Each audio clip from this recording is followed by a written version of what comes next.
Idayon gyud sa kagamhanan sa lalawigan sa Subo ang pagpalit og mga libro alang sa mga publikong tunghaan, agi og pagpangandam sa higayon nga mahibalik na ang face-to-face nga klase.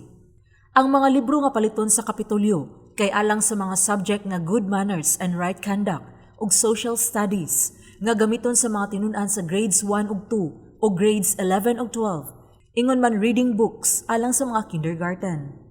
Nunot niini ang Provincial School Board naghimo og Technical Working Group kun TWG pinaagi sa suhestyon ni Gobernador Gwen Garcia nga mooy nangulo sa board atol sa ilang meeting niadtong Mayo 11. Ang TWG mooy mutan-aw og musuta sa mga libro nga paliton kung maayo ba ang content niini og di kalidad usab. Apil na nga dili mahal ang presyo ug muhaom usab sa curriculum sa Department of Education.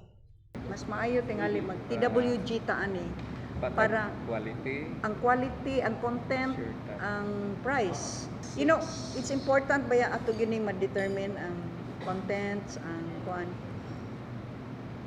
og ang presyo kay dako ba ni. Pero kinahanglan importante kay ang content kay tingali inig-ingon nga this is an owl unya manok day gidrawing ana ba. Matod ni Bukal Christopher Baricuatro, chairman sa Committee on Higher and Technical Education sa Junta Provincial ug usa sa mga napili nga mulangkob sa TWG, sila ang morekomendar sa mga libro nga paliton sa Kapitolyo nga aprobahan sa gobernador.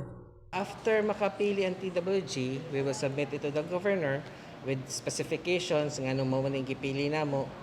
And hopefully, muuyon siya sa TWG. Then, pag meeting na mo sunod sa school board, ma-approve na siya. So, ang TWG langkuban og 7 ka mga miyembro, 2 gikan sa Department of Education, 2 usab gikan sa Junta Provincial, nga nilingkod usab nga mga miyembro sa Provincial School Board. Tag-usa ka representante gikan sa League of Municipalities of the Philippines, Cebu Chapter, Parents Teachers Association, Cebu Federation, ug Business Sector.